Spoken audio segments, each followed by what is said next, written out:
Welcome back to another story on Infidelity Tales Lab. Before we begin, tell us, where in the world are you watching from? Now, let's dive into today's story. Chapter 1, Into the Darkness. The smell of roasted turkey and cranberry sauce filled the air as David Bennett adjusted his tie, watching his 8-year-old daughter Emma chase her cousins through his in-laws' sprawling suburban home. 20 years in the military had taught him to read situations, to sense when something was off. Tonight, that instinct was screaming. His wife Jennifer had been acting strange for weeks. Hushed phone calls, sudden trips to the grocery store that lasted hours, and an unusual insistence that they attend this particular Thanksgiving dinner at her parents' house in Connecticut. David had served 3 tours in Afghanistan as a special forces operative before transitioning to civilian life as a security consultant. He'd learned to trust his gut, and right now, it was telling him something was very wrong. "David, honey, can you help me in the kitchen?" Jennifer's voice carried an edge he'd never heard before. Her usual confident demeanor seemed fractured, replaced by nervous energy that made her hands shake as she served the green bean casserole. As he approached, Jennifer suddenly grabbed both him and Emma, pulling them toward the pantry with unexpected urgency. The small space smelled of cinnamon and stored preserves, darkness enveloping them as she shut the door. "Daddy, it's dark," Emma whimpered, pressing against his leg. "What's going on?" David started to ask his wife, his voice low but demanding. "Chill. Be quiet," she hissed, her breath hot against his ear. David's training kicked in immediately. He could hear footsteps approaching from the hallway, measured, deliberate steps that belonged to someone trying to move quietly but failing. 2 sets of feet, maybe 3. His hand instinctively moved to where his sidearm would normally rest, finding only empty space under his jacket. Through the thin pantry door, he heard voices. His father-in-law, Harold, speaking in hushed tones to someone David didn't recognize. The conversation was muffled, but he caught fragments. "She told you he'd be here, and needs to happen tonight." Jennifer's breathing was rapid and shallow beside him. Emma had gone completely silent, sensing the tension even at her young age. David's mind raced through possibilities. Was this some kind of intervention? A surprise? Or something far more sinister? The footsteps moved past the pantry, heading toward the living room where the rest of the family was gathered. David heard his mother-in-law's voice join the conversation, her tone artificially bright as she directed whoever these visitors were to the good chairs by the fireplace. "Jennifer," David whispered, his voice carrying the authority that had commanded respect from soldiers half his age. "Tell me what's happening. Now." But even as he asked, pieces were falling into place. Jennifer's recent behavior, her insistence on coming here tonight, the way she positioned them away from the main gathering. His wife of 12 years was scared, not of the visitors, but of him finding out about them. The pantry door handle turned slightly, and David tensed, ready to spring into action. But instead of opening, they heard Harold's voice. "They're in the study now. Give me 5 more minutes." David felt something cold settle in his chest. Jennifer hadn't pulled them into this pantry to hide from the visitors. She'd hidden them so the visitors could have a private conversation with her family. About him, as if reading his thoughts, Jennifer finally spoke, her voice barely a whisper. "David, I need you to know that whatever happens tonight, I never meant for Emma to get caught up in this." That's when David Bennett realized his wife had betrayed him. The question was how deep that betrayal ran, and what exactly was about to unfold in his in-laws' house on this Thanksgiving night. The darkness of the pantry suddenly felt like the calm before a storm that would destroy everything he thought he knew about his life. Chapter 2, Revelations and Foundations. David's military training had prepared him for many things, but discovering his wife's betrayal while hiding in a pantry with their daughter wasn't one of them. He remained perfectly still, controlling his breathing as he listened to the voices in the hallway grow clearer. "The documents are in Harold's safe," an unfamiliar male voice said.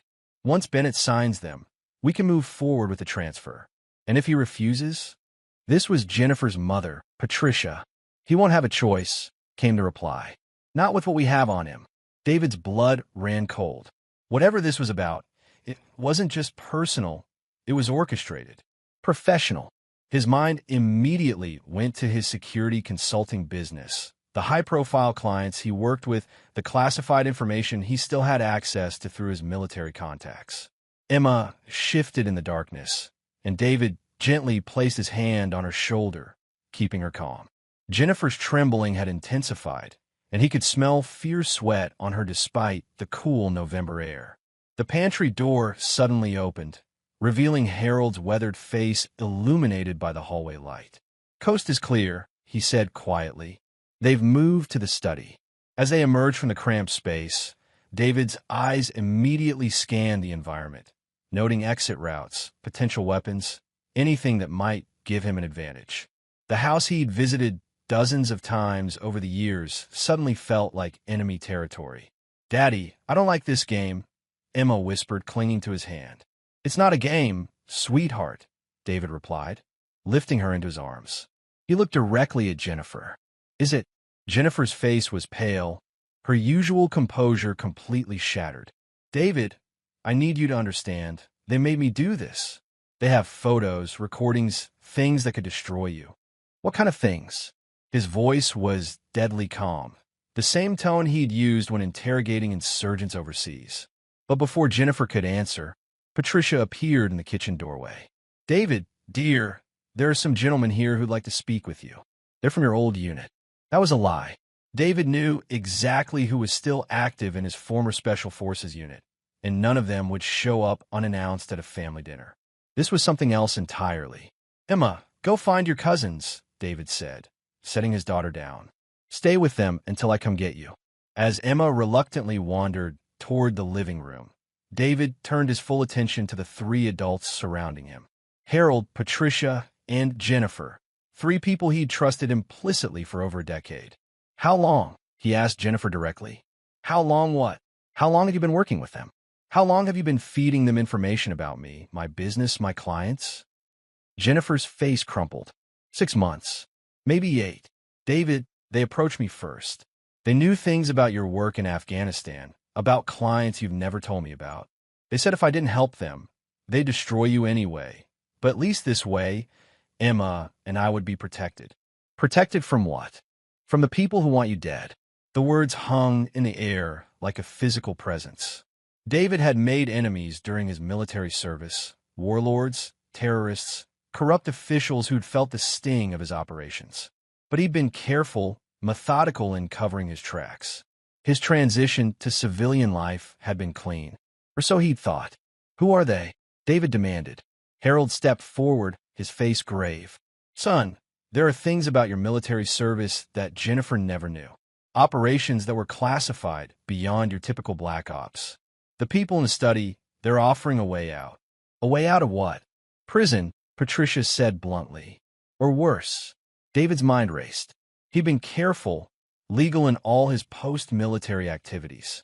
His security consulting firm handled corporate espionage prevention, not international incidents. "Unless." "Kabul, 2019, Jennifer said quietly. "Operation Silent Thunder. They know what really happened there." David went completely still. Operation Silent Thunder had been a joint CIA Special Forces mission to eliminate a high-value target who'd been coordinating attacks on NATO forces. The mission had gone perfectly, too perfectly. The target had been eliminated along with his entire compound, including several individuals who'd officially never been there. "That operation was sanctioned," David said carefully. "The original operation was," Harold replied. "But what you did afterward wasn't. The gold, David. The $20 million in gold bars that disappeared from that compound." David felt the world shift beneath his feet. He'd taken that gold, yes, but not for personal gain. It had funded 3 separate rescue operations for captured American soldiers, operations that the Pentagon had refused to authorize. He'd saved lives with that money, but officially, those rescue missions had never happened either. "So this is blackmail," David concluded. "This is survival," Jennifer said, tears streaming down her face. "For all of us." But David Bennett wasn't the type of man who responded well to threats. As he looked at the 3 people who'd orchestrated his betrayal, something cold and calculating settled in his mind. They thought they knew him, thought they could manipulate him like some ordinary civilian. They were about to learn how wrong they were. Chapter 3. The Lion's Gambit. David followed Harold down the hallway toward the study, his mind working through scenarios with tactical precision. 20 years of military training didn't simply disappear because someone threatened him with blackmail. If anything, it made him more dangerous. The study door was partially open, revealing two men in expensive suits seated in leather chairs. Neither looked like government agents. Too polished, too comfortable. Private sector, David decided. Corporate mercenaries. Mr. Bennett. The older of the two stood as David entered. I'm George Hartley, and this is my associate Rick Vaughn. We represent certain interests who are very concerned about your extracurricular activities.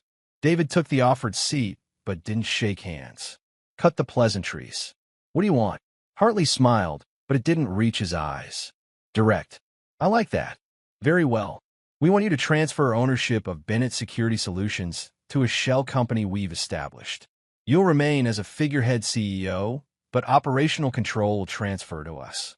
And in return, the evidence of your unauthorized activities in Afghanistan remains buried. Your family remains safe. Your daughter grows up with a father who isn't in federal prison. Vaughn opened a briefcase and withdrew a thick folder. We have bank records showing suspicious transfers coinciding with your alleged rescue operations. We have satellite imagery of you at locations you shouldn't have been. We have testimony from surviving members of your unit. David's expression didn't change as he reviewed the documents. They were thorough, professional, and largely accurate. But they'd made one crucial mistake. They assumed he cared more about avoiding consequences than he did about being manipulated. This is impressive work, David acknowledged.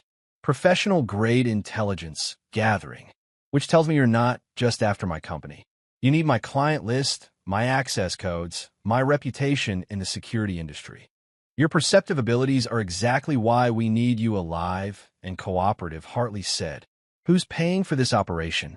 It's too expensive and too sophisticated for a simple corporate takeover. Vaughn and Hartley exchanged glances. That's not your concern. But David had already figured it out. The timing, the sophistication, the focus on his Afghanistan operations. This was about more than his security company. Someone wanted access to his clients, which included defense contractors, technology firms, and government agencies. This wasn't blackmail. It was recruitment. You're working for the Chinese, David stated, or the Russians. Someone who needs a backdoor into American defense infrastructure. The silence that followed confirmed his suspicions. The beauty of this arrangement, Hartley finally continued, is that everyone wins. You avoid prosecution, we get what we need, and your family stays safe. And if I refuse, then tomorrow morning, FBI agents will arrest you for theft of government property, unauthorized military operations, and conspiracy. Your wife will be charged as an accessory for helping you launder the money through fake charitable donations. Your daughter will watch both her parents led away in handcuffs. David looked at the contract spread before him, noting the careful legal language designed to transfer not just ownership, but complete operational control of his company. They'd done their homework, crafted a perfect trap. Almost perfect. I need time to consider this, David said finally. You have until midnight, Vaughn replied. The paperwork needs to be filed before the federal databases update tomorrow morning. As David stood to leave, Hartley added, Mr. Bennett, I hope you'll make the smart choice. Your family is counting on you. David returned to the kitchen where Jennifer, Harold, and Patricia waited. Their faces showed a mixture of guilt, fear, and desperate hope that he'd simply comply. Well, Jennifer asked. I need to make some phone calls, David replied. Where's Emma? Watching a movie with her cousins in the basement. Good. Keep her there. David stepped onto the back patio, pulling out his encrypted satellite phone, a piece of equipment Jennifer didn't know he owned. The November air was crisp, and he could see his breath as he dialed a number he'd memorized but never written down. Phillips. Mac, it's Bennett. I need an immediate favor. Lieutenant Colonel Malcolm Phillips had served with David in Afghanistan and now worked in Pentagon intelligence. More importantly, he was one of the 3 people who knew the complete truth about Operation Silent Thunder and the subsequent rescue missions. Jesus, David, do you know what time it is? It's Thanksgiving. Someone's trying to blackmail me over Silent Thunder. They have details they shouldn't have. The line went quiet for a long moment. How detailed? Satellite imagery, bank records, unit testimony. Either we have a leak, or someone's been planning this for a very long time. Where are you? Connecticut. They want me to sign over my company by midnight. Don't sign anything. I'm making some calls. David, if this is what I think it is, you're not the target. You're the weapon they're trying to acquire. As David ended the call, he looked back through the kitchen window at his wife, his in-laws, and the two men who thought they held all the cards. They made one fundamental error in their planning. They assumed David Bennett was the same man who'd left the military 5 years ago. But 5 years of running a security company, of staying connected to intelligence networks, of carefully building relationships with people who could move mountains when necessary, had made him something far more dangerous than a retired soldier. He was a strategist with resources they couldn't imagine and a code that didn't allow for forgiveness of betrayal. Looking at his watch, David smiled for the first time that evening. He had 5 hours until their deadline. More than enough time to turn their perfect trap into their worst nightmare. Chapter 4. The Web Unravels. David re-entered the house through the front door, his satellite phone already working to coordinate what would become the most personal operation of his life. As he passed the living room, he could hear Emma's laughter from the basement, completely unaware that her world was about to change forever. In the kitchen, Jennifer sat at the table with her parents, the three of them looking like defendants waiting for a verdict. Their faces showed varying degrees of guilt and desperation, but David felt no sympathy. Betrayal, especially from family, was unforgivable. The men in the study, David said, taking a seat across from his wife. How did they first approach you? Jennifer's hands trembled as she reached for her coffee cup. It was at Emma's school, the parking lot after her soccer practice. The older one, Hartley, he knew things about you that I'd never heard. He showed me photos of you in places you'd never mentioned, with people I'd never seen. What did he offer you? Protection, Patricia interjected. David, they made it clear that your past was catching up to you. They said cooperation was the only way to keep Jennifer and Emma safe. David's laugh was cold and humorless. Did you ever consider asking me about these alleged threats? Would you have told us the truth? Harold demanded. You never talked about your military service, never explained why you had nightmares, never told us why you kept that gun safe in the basement with enough ammunition to fight a war. Those precautions were to protect this family, David replied. Something you clearly didn't trust me to do. His phone buzzed with an encrypted text message. Phase 1 was already in motion. David, Jennifer's voice cracked. I know I made a mistake, but they threatened Emma. They showed me pictures of her at school, at her friend's house, at the park. They knew her schedule better than we did. So instead of warning me, you decided to hand over my entire life's work to foreign agents. Foreign agents? Jennifer's face went pale. They said they were government contractors. They are, just not for our government. The implications of that statement hit Jennifer like a physical blow. Whatever justifications she'd constructed for her betrayal began crumbling as she realized the true scope of what she'd helped orchestrate. Oh God, she whispered. What have I done? David's second phone, his regular cell, rang. The caller ID showed Mac Phillips. Excuse me, David said, stepping into the hallway. Phillips, what do you have? You were right. This isn't random blackmail. George Hartley and Rick Vaughn are assets for a private intelligence firm called Meridian Solutions. On paper, they're legitimate security consultants. In reality, they broker classified information to the highest bidder. How long have they been running this operation? At least 2 years. They've been systematically targeting former special operations personnel who transitioned to private sector work. Your company was always the endgame, David. Your client list reads like a directory of every classified defense project in the country. David felt pieces clicking into place. They needed someone with my reputation and clearance levels to provide legitimate access. Exactly. And here's the kicker. Your wife wasn't their first contact point. They tried to recruit your business partner first. David froze. Kyle Morrison? He turned them down 8 months ago and immediately reported the contact to FBI counterintelligence. That's when they shifted strategies and went after your family. Kyle Morrison had been David's partner in Bennett Security Solutions since its founding. A former Navy SEAL, Kyle handled the technical security aspects while David managed client relations and strategic planning. If Kyle had reported an attempted recruitment 8 months ago, Mac, tell me Kyle isn't dead. He's alive, but he's been in federal protective custody since the attempt on his life 6 weeks ago.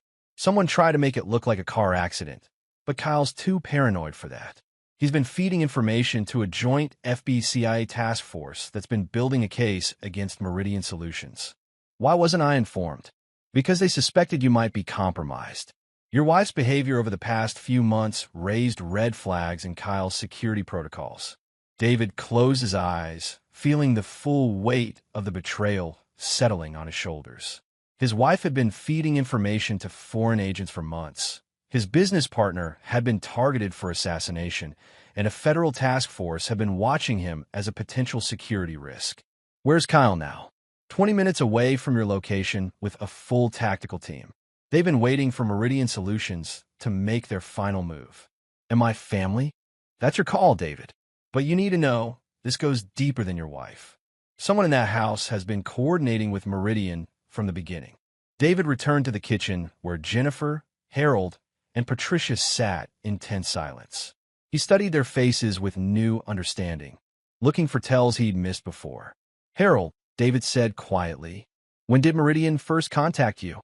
The older man's face went ashen. I don't know what you're talking about. Patricia? David, I think you're imagining. Stop. David's voice carried the authority of a man who'd commanded soldiers in combat. I know about Kyle. I know about the federal investigation.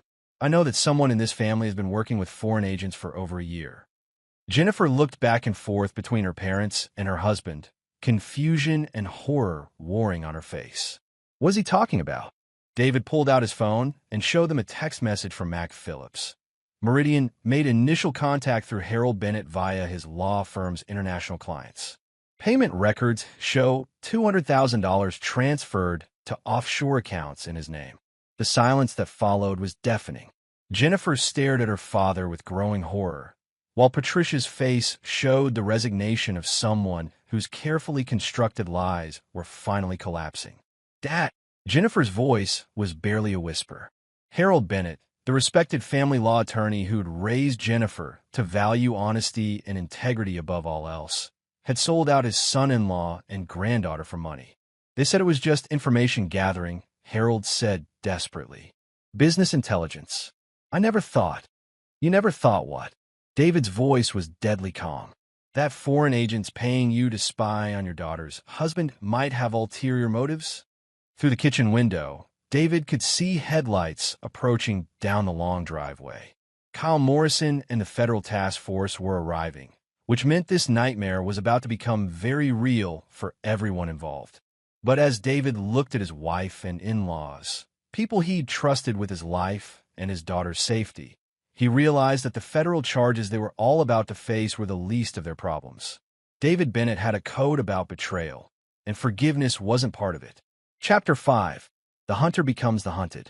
The headlights belonged to 3 black SUVs that moved with military precision up the driveway. David watched through the kitchen window as tactical teams deployed around the property, their movements barely visible in the darkness but unmistakably professional. Jennifer, take Emma and go to your old bedroom, David commanded. Lock the door and stay there until I come for you. David, what's happening? The consequences of your choices are arriving. As Jennifer hurried toward the basement to collect Emma, David turned to Harold and Patricia. You have about 2 minutes before federal agents arrest you for conspiracy, treason, and aiding foreign intelligence operations. I suggest you use that time to consider whether you want Emma to see her grandparents led away in handcuffs. Patricia began crying, but Harold's face showed the calculating expression of a lawyer looking for an angle. David, we can work this out. I have contacts in the Justice Department. Your contacts won't help you now. The people you've been working with killed Kyle's wife and tried to kill Kyle. This isn't white-collar crime anymore. It's espionage with a body count. The front door opened without ceremony as Kyle Morrison entered, followed by 6 federal agents in tactical gear. David's business partner looked older, more weathered than when David had seen him 6 weeks ago, but his eyes held the sharp focus of a man who'd survived an assassination attempt.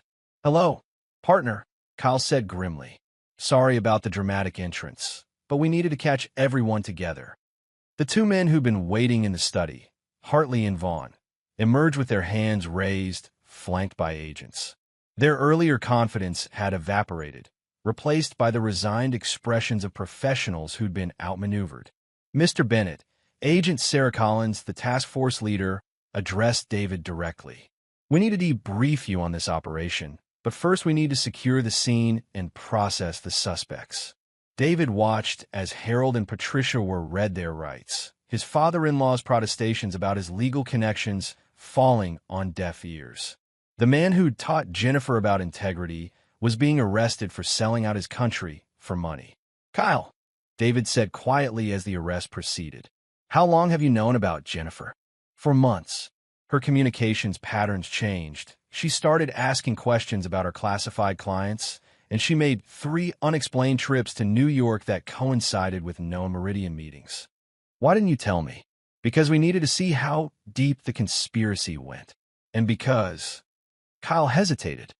"Because we suspected you might be compromised too." David felt something cold settle in his chest. "You thought I was a traitor. I thought you were a man whose wife and in-laws were manipulating him, and I wasn't sure which side you'd choose when it came down to it." Agent Collins approached them as the last of the suspects were loaded into vehicles. "Mr. Bennett, we need you to come with us for debriefing. This operation isn't over yet."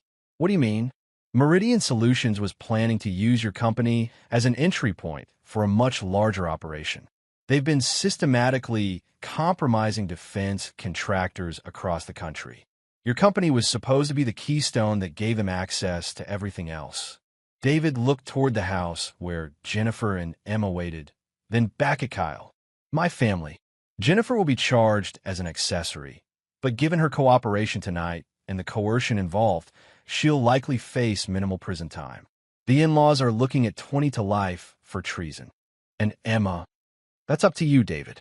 You're not being charged with anything. In fact, given what we've learned about your unauthorized rescue operations in Afghanistan, there's talk of a congressional commendation rather than prosecution."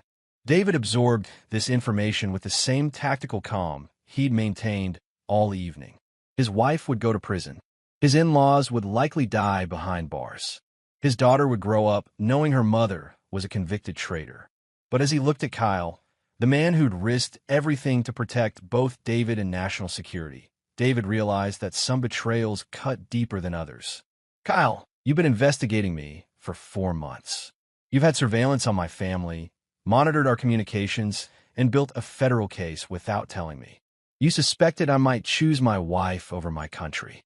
Kyle's expression remained neutral. "That's right. And you were willing to let me walk into this trap tonight without warning me, just to see what I'd do. If you'd chosen to cooperate with Meridian, we would have arrested you too." David nodded slowly, understanding the full scope of what had transpired. Everyone he'd trusted, his wife, his in-laws, his business partner, had been operating with their own agendas. The only difference was that Kyle's agenda aligned with national security rather than personal gain. But betrayal was still betrayal, regardless of motivation. "Agent Collins," David said, "I'll need a few minutes with my daughter before we leave." "Of course. Take the time you need." As David walked toward the house, Kyle called after him. "David, what happens now? With the company, I mean." David paused without turning around. "You'll find out tomorrow morning when the paperwork is filed." The tone in David's voice made Kyle's blood run cold. After 20 years of partnership, he knew that tone meant David Bennett had reached a decision that couldn't be appealed or negotiated. Kyle Morrison had chosen to investigate his partner rather than trust him. It had been the right choice for national security, but it had been the wrong choice for their friendship. And David Bennett never forgave betrayal from anyone, even when that betrayal came from the right motives. Chapter 6: A Father's Choice. David found Jennifer and Emma in Jennifer's childhood bedroom, sitting together on the twin bed, surrounded by faded posters and high school memories. Emma was curled against her mother's side, sensing the tension even if she didn't understand its source. "Daddy!" Emma looked up with relief as he entered. "Mommy said there were bad men here, but they're gone now, right?" David knelt beside the bed, meeting his daughter's eyes. At 8 years old, Emma had his dark hair and Jennifer's green eyes, with an intelligence that made her seem older than her years. She deserved the truth, even if it was a version she could understand. "Emma, sweetheart, some people made very bad choices tonight. Choices that are going to change our family." "What kind of changes?" David glanced at Jennifer, who was silently crying. "Mommy is going to have to go away for a while. She did something wrong to try to protect us, but grown-ups can't break the law even when they think they're helping." Emma's face crumpled. "How long is a while?" "We don't know yet, but you and I are going to take care of each other, okay?" "But what about Grandma and Grandpa? They're going away too, baby girl. They made the same kind of bad choices." Emma processed this with the startling adaptability of children. "Will we still live in our house?" "For now, but things are going to be different." Jennifer finally spoke, her voice hoarse from crying. "David, I need you to know that I never meant for any of this to happen. I thought I was protecting her, protecting you." David's response was measured, final. "You made your choice, Jennifer. Now you live with the consequences." But Emma needs her mother. Emma needs a mother who puts her safety above everything else. You put foreign agents and your father's greed above your daughter's welfare. I was scared. They threatened to kill you, to kill Emma. What was I supposed to do? You were supposed to trust me. You were supposed to remember that I spent 20 years protecting people, and that I might have been able to protect my own family if you'd given me the chance. Agent Collins appeared in the doorway. "Mr. Bennett, we need to move." David stood and lifted Emma into his arms. "Are you ready for an adventure, sweetheart?" "Where are we going?" "To stay with Uncle Kyle for a few days while the police finish their work." It was a lie, but necessary one. David had no intention of staying with Kyle Morrison or anyone else connected to this betrayal. He had safe houses, resources, and contingency plans that none of them knew about. As they walked toward the front door, Emma turned to wave at Jennifer. "Bye, Mommy. I love you." Jennifer's sob echoed through the hallway, but David didn't slow down or look back. Outside, Kyle waited by one of the SUVs. "David, we need to talk about the company, about next steps." "The company is dissolved as of tonight," David said, settling Emma into a car seat. "All assets will be liquidated and the proceeds donated to military family charities." Kyle's face went pale. "You can't do that. We have contracts, obligations. I could do whatever I want with my company. I'm a majority shareholder, remember?" "David, be reasonable. We can rebuild, move past this." "No, Kyle, we can't." David's voice was final. "You chose to investigate me instead of trusting me. You were right to do it from a national security perspective, but it ended our partnership the moment you made that choice. So what are you going to do now?" David looked at his daughter, then at the house where his wife and in-laws were being processed as federal prisoners. "I'm going to disappear for a while. When I come back, it will be with a new identity, a new business, and a daughter who's learned that family loyalty is earned, not given." "David, you can't just disappear. The FBI will need you for testimony, The FBI has everything they need. I'm not a suspect, I'm not under investigation, and I'm not required to stay in Connecticut." David started the engine. "Tell Agent Collins that if she needs me, she can reach me through my attorney." As David pulled away from the house, Emma asked, "Daddy, are we really going to Uncle Kyle's?" "No, sweetheart. We're going somewhere much better.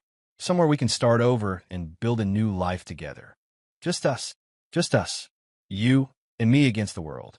In the rearview mirror, David watched Kyle Morrison standing in the driveway, surrounded by federal agents and the wreckage of everything they built together. Kyle had made the right choice for his country, but the wrong choice for their friendship. Jennifer had made the wrong choice for everyone. Harold and Patricia had made the choice to prioritize money over family. All of them would live with the consequences of those choices while David Bennett and his daughter disappeared into a network of safe houses and new identities that would keep them secure until David decided how to extract his final revenge.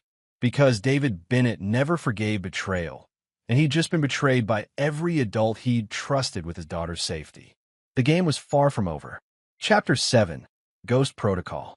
6 months after the Thanksgiving betrayal, David Bennett no longer existed in any official capacity. The man who'd driven away from his in-laws' house that night had disappeared into a network of former military contacts and off-the-book security protocols, emerging as Thomas Mitchell, a widowed security consultant based in Montana. Emma, now legally known as Sarah Mitchell, adapted to their new life with the resilience of a child who trusted her father completely. She attended a private school under her new identity, made friends easily, and rarely asked about her mother or grandparents. David had told her they were away for their bad choices, and Emma seemed content with that explanation. What Emma didn't know was that her father spent his evenings coordinating an elaborate revenge scheme that would destroy everyone who'd betrayed them. From his home office in Missoula, David maintained surveillance on his former life through a network of contacts Kyle Morrison never knew existed.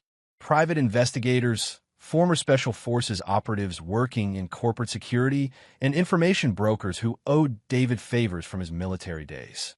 Jennifer had been sentenced to 3 years in federal prison for conspiracy and accessory charges.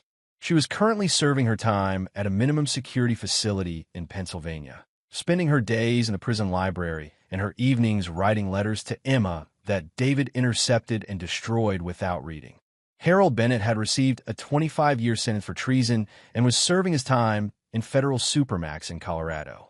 The proud family lawyer who'd sold out his country for $200,000 was spending 23 hours a day in solitary confinement, his legal career and reputation permanently destroyed.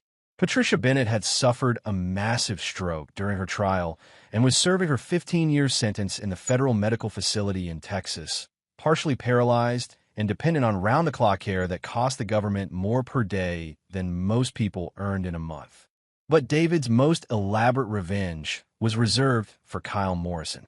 Kyle had rebuilt Bennett's security solutions under a new name, Morrison Strategic Solutions, using the client contacts and security protocols he developed during their partnership. What Kyle didn't know was that every major contract he'd secured in the past 6 months had been influenced by David's invisible hand. Apex Defense Systems, Morrison's largest client, was owned by a shell company that traced back to David's hidden assets. Meridian Technologies, Kyle's second biggest account, was a legitimate security firm run by David's former Special Forces colleagues. Northern Security Consortium, Kyle's newest and most prestigious client, was David himself operating under multiple layers of corporate protection. Kyle Morrison was working for the man he'd betrayed, generating profits that funded David's new life and Emma's education, all while believing he'd successfully moved past the Thanksgiving disaster.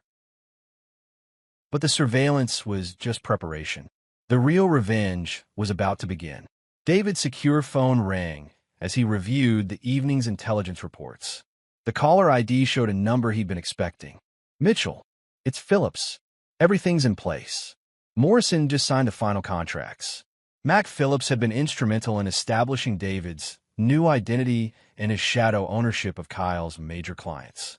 As a Pentagon intelligence officer, Mac had access to resources that made David's disappearance completely bulletproof.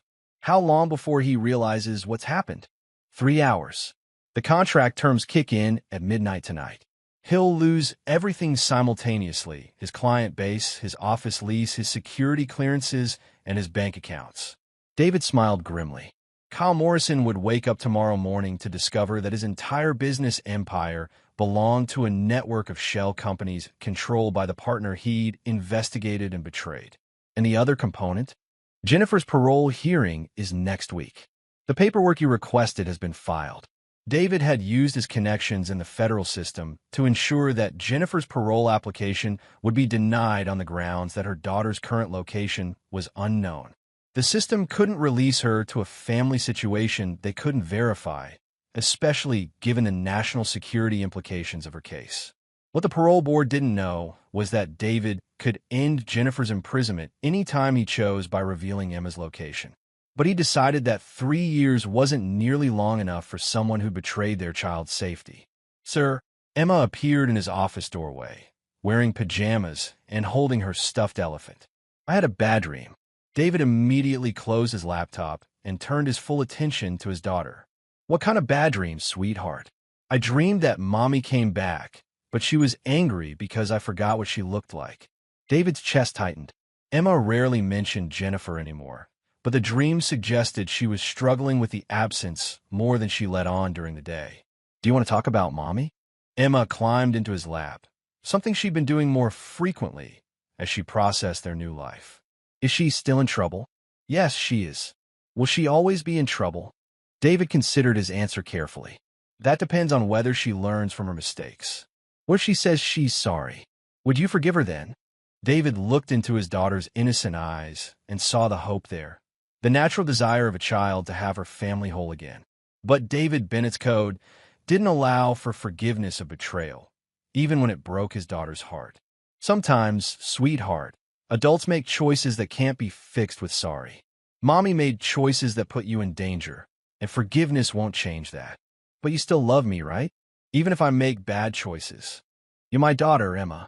Nothing you could ever do would change how much I love you. But the adults who were supposed to protect you chose to put other things first. That's different. Emma nodded solemnly, processing this distinction between child mistakes and adult betrayals. Will I ever see mommy again? Maybe. When you're older, when you can understand everything that happened, you can decide for yourself if you want to see her. What about Uncle Kyle? David's expression hardened. Uncle Kyle won't be part of our lives anymore. Emma accepted this with the same matter-of-fact resilience she'd shown throughout their new life. She'd learned to trust her father's judgment completely, understanding instinctively that the adults who'd been removed from their lives had done something unforgivable. As David tucked Emma back into bed, he reflected on the conversation. His daughter was growing up understanding that betrayal had consequences, that trust was earned rather than given, and that family loyalty was a choice rather than an obligation. Tomorrow morning, Kyle Morrison would learn that same lesson when he discovered that his business empire had been systematically dismantled by the partner he'd chosen to investigate rather than trust. The revenge David Bennett had been orchestrating for 6 months was finally ready to spring its final trap. Chapter 8. Reckoning. Kyle Morrison's world collapsed at exactly 12:01 a.m. Mountain Time as automated systems triggered by David's carefully orchestrated contracts began their work. The first sign of trouble came when Kyle's keycard no longer worked at the Morrison Strategic Solutions office building. The second came when he discovered his business bank accounts had been frozen for suspicious activity related to shell company investigations. The third came when he called his largest client, Apex Defense Systems, only to be informed that their contract had been terminated due to a change in operational requirements. By sunrise, Kyle Morrison's empire had been reduced to a cell phone that would stop working when the bill came due next week, and a personal bank account that contained exactly enough money to cover 1 month's rent on his apartment. Kyle understood immediately what had happened. Only one person had the resources, the connections, and the tactical brilliance to orchestrate such a complete and simultaneous destruction of everything Kyle had built. David Bennett was alive, active, and very, very angry. Kyle's hands shook as he dialed the number he'd memorized but never expected to use. The phone rang 3 times before a familiar voice answered. Hello, Kyle. David. I know it's you. I know what you've done. Do you? Tell me what you think you know. Kyle looked around his empty office, noting the security cameras that had probably been feeding information to David for months. You own all my clients. The contracts I signed gave you operational control of everything I built. You've been watching me, manipulating me, and now you've taken everything. Very good. Your analytical skills haven't deteriorated. Why now? Why wait 6 months? Because I wanted you to understand what you'd built, how successful you'd become, how bright your future looked. I wanted you to feel secure and confident before I took it all away. Kyle closed his eyes, recognizing the tactical psychology he'd seen David use on enemies overseas. You wanted me to experience the betrayal the way you did. Exactly. You chose to investigate me instead of trusting me. You suspected I might choose my wife over my country. You were willing to let me walk into that trap without warning me, just to see what I'd do. I made the right choice for national security. You made the right choice for the mission, David corrected. But you made the wrong choice for our partnership. And now you're learning what it feels like when someone you trust uses your own success against you. Kyle felt the weight of David's words settling on his shoulders. For 6 months, he'd been working for the man he'd betrayed, generating profits that funded David's new life, all while believing he'd successfully moved past their destroyed partnership. What happens now? Now you start over with nothing, just like I did. Except I had a daughter to protect, and you just have yourself. David, I had to make a choice between friendship and duty. And you chose duty. I respect that choice, Kyle. But choices have consequences, and this is yours. Kyle looked around his empty office one more time, understanding that this conversation was his only chance to salvage anything from the wreckage of his life. What about Emma? What about Jennifer? Emma is safe, happy, and learning important lessons about trust and loyalty. Jennifer is serving her sentence and will continue to do so until I decide otherwise. You're controlling her parole? I'm ensuring that my daughter doesn't have to see her mother until she's old enough to understand why that woman betrayed her family. Kyle heard something in David's voice that made his blood run cold, a finality that suggested Jennifer's imprisonment might last far longer than her original sentence. David, Emma needs her mother. Emma needs adults she can trust. Jennifer forfeited her right to be that person when she chose to work with foreign agents. And me? Did I forfeit my right to be her uncle when I chose to protect national security? The silence that followed stretched for nearly a minute before David answered. You forfeited your right to be anything to my family when you decided to investigate me instead of trusting me. The fact that you were right to do it doesn't change the betrayal. Kyle understood that this was David's final word on their destroyed friendship. There would be no forgiveness, no second chances, no opportunity to rebuild what they'd once had. So this is revenge. This is justice.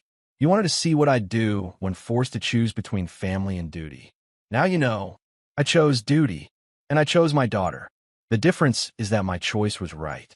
The line went dead, leaving Kyle alone in his empty office with a complete understanding that David Bennett's revenge was both personal and perfect.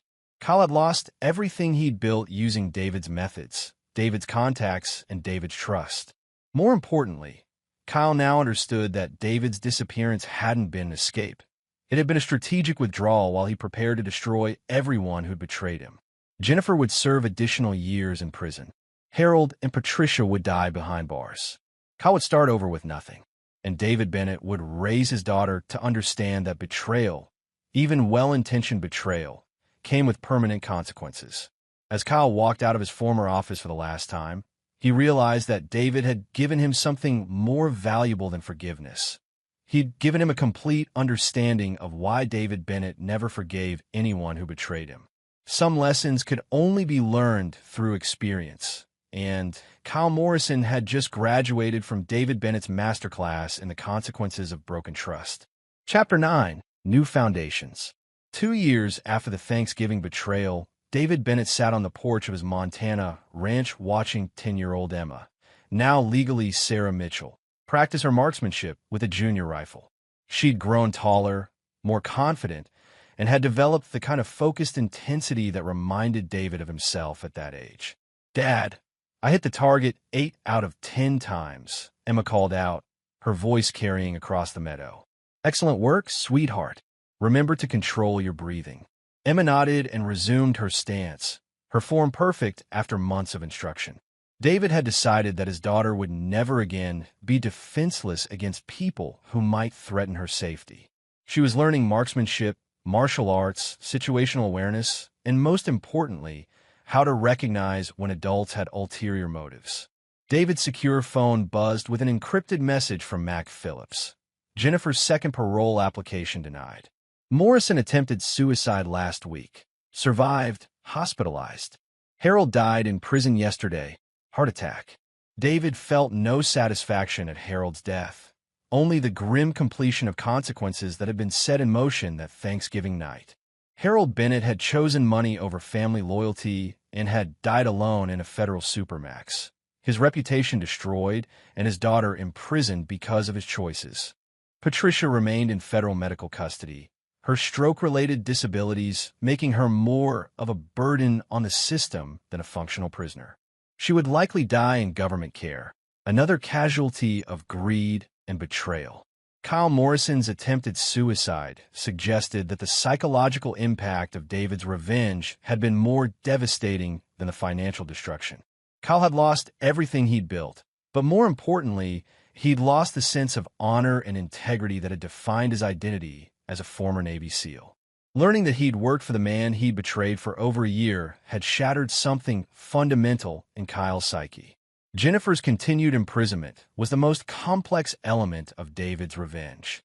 She'd served 4 years of a 3-year sentence because David's influence ensured her parole applications were denied on technicalities. The system couldn't release her to an unknown family situation, and David had no intention of revealing Emma's location until his daughter was old enough to make her own choices about maternal contact. "Dad, can we practice hand-to-hand combat now?"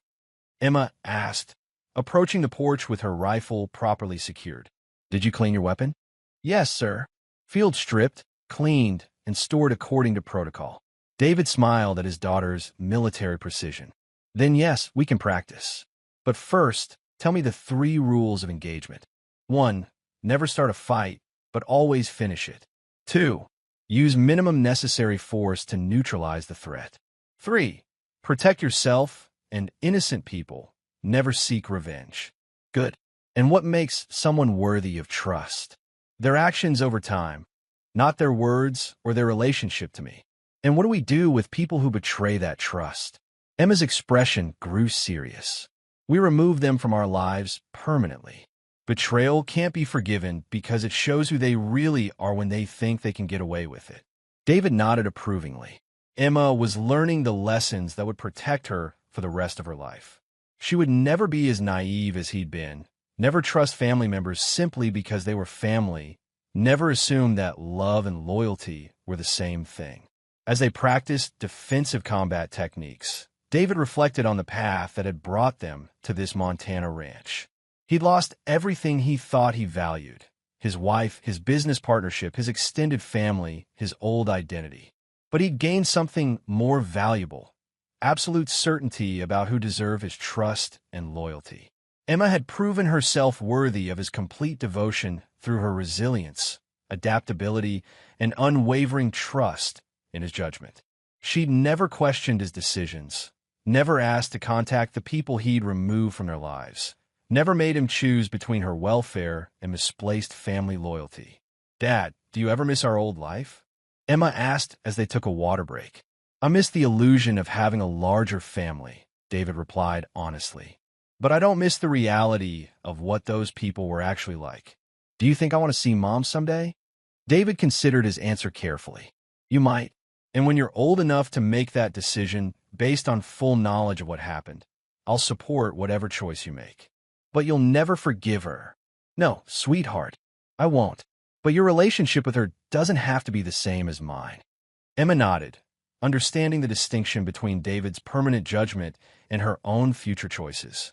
She was learning that forgiveness was optional, that family relationships required mutual respect and trust, and that her father's love for her was unconditional while his tolerance for betrayal was non-existent. As the sun set over the Montana mountains, David watched his daughter practicing her defensive techniques with focused determination. She was growing up to be exactly the kind of person he'd hoped: strong, intelligent, loyal, and completely intolerant of people who might try to manipulate or betray her. Jennifer would eventually be released from prison to discover that her daughter had become someone she'd never recognize, someone who understood that trust was earned and betrayal was permanent. Kyle Morrison, if he survived his psychological breakdown, would spend the rest of his life understanding that choosing duty over friendship had cost him everything he'd valued. Harold was dead, Patricia was dying, and their legacy was the destruction of their family through greed and betrayal. David Bennett had lost his old life completely, but he'd built something better from the ashes: a relationship with his daughter based on absolute trust, mutual respect, and the shared understanding that loyalty was the foundation of any meaningful connection. The revenge he'd orchestrated had been perfect in its scope and execution, But it was the life he'd built afterward that truly mattered. David Bennett never forgave betrayal, but he discovered that some losses led to gains that were worth more than what had been destroyed. Emma was living proof that the right people, treated with complete honesty and respect, could build something unshakable together. The rest of the world could learn that lesson the hard way, just as everyone who betrayed them had learned it. David Bennett's code remained unchanged. Betrayal was permanent. Forgiveness was impossible, but loyalty, when earned and properly given, could create something worth protecting with ruthless determination. The Thanksgiving betrayal had ended one life and begun another.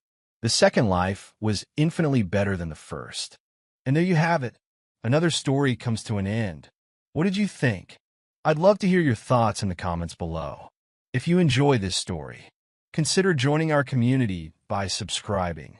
It means the world to us.